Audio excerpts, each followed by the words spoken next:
صلی اللہ علیہ وسلم جو اس دنیا سے چلا گیا ہے،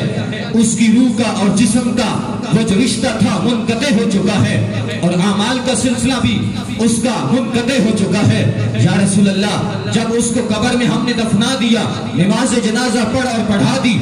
اب اس کے پیچھے اگر ہم دعا کرتے ہیں اس کو نفع کیا ملتا ہے؟ تو مشکات شریف کے اندر سید عالم نور مجسم شفیع معظم صلی اللہ علیہ وسلم کی حدیث موجود ہے۔ حضور نے فرمایا ان اللہ تعالی عز وجل لیدخل علی اہل القبور من دعاء اہل الارض کامثال الجبال۔ فرمایا جب کچھ زندے لوگ اپنے مرحومین کے پیچھے بخشش و مغفرت کی وہ رب کی بارگاہ میں بھیک مانگتے ہیں، محفل سجا کے بیٹھتے ہیں، اس کے بخشش کے طلبگار رب کی بارگاہ میں بن جاتے ہیں، تو اللہ زندوں کی دعاؤں کی برکت سے مردوں کی قبروں میں پہاڑوں برابر نور نازل فرما دیتا ہے۔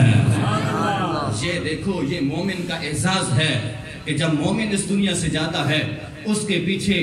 لوگ ہاتھ اٹھاتے ہیں، بخشش و مغفرت کی دعائیں مانگتے ہیں، بھیک مانگتے ہیں، اور پھر اس کو فائدہ کیا ملتا ہے، نتیجہ اور رزلٹ کیا نکلتا ہے کہ رب کائنات جل والا زندوں کی دعاؤں کی برکت سے مردوں کی قبروں میں پہاڑوں برابر نور پیدا فرما دیتا ہے۔ اور اگر وہ مرحوم چاہے وہ مرد ہے یا عورت ہے، اگر اس کی اولاد ہے اور اس کی اولاد اس کے پیچھے اگر دعا کرتی ہے تو اس کے تو ویسے ہی وارے نیارے ہو جاتے ہیں۔ حضور نے ارشاد فرمایا ان اللہ تعالی عز وجل لیرفع الدرجۃ للعبد الصالح فی الجنہ فیقول یا رب انا لی ہذہ فیقول باستغفار ولدک لک۔ حضور نے فرمایا جب کوئی مردہ اس دنیا کو چھوڑ کے جاتا ہے، جب اس کا بیٹا اس کے پیچھے اپنے ہاتھوں کو اٹھاتا ہے، رب کی بارگاہ میں ایک سوال قائم کرتا ہے، عرض کرتا ہے مولا میری ماں یا میرا باپ جو اس دنیا سے چلا گیا ہے انسان تھا، بحیثیت بشریت ہزاروں گناہ کیے ہوں گے، ہزاروں غلطیاں سرزد ہوئی ہوں گی، ہزاروں اس کی کمزوریاں ہوں گی، ہزاروں لغزشیں ہوں گی، یا اللہ میں آخر اس کی اولاد ہوں، میں اس کا وارث ہوں، اے اللہ میں ان کے حق میں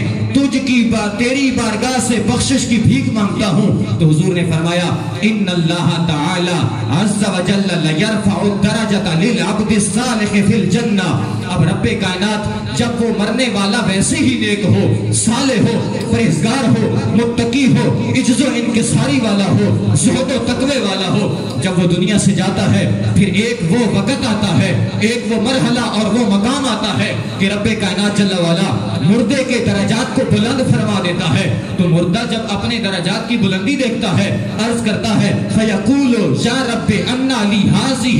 مولا میرے نام اعمال میں تو کوئی ایسی نیکی نہیں ہے، میں نے اپنی زندگی میں کوئی ایسا عمل خیر نہیں کیا جس کی بنیاد پر آج تو نے مجھے یہ بلندی درجات عطا فرمائی ہے۔ تو رب فرماتا ہے فیقول باستغفار ولدک لک، رب فرماتا ہے میرے بندے آج جو ہم نے جنت میں تیرے مقام کو بلندی عطا فرمائی ہے جس میں تیرا ذاتی کوئی عمل دخل نہیں ہے، بلکہ آج تیرے بیٹے نے تیرے بخشش کی دعا کا سوال کیا ہے۔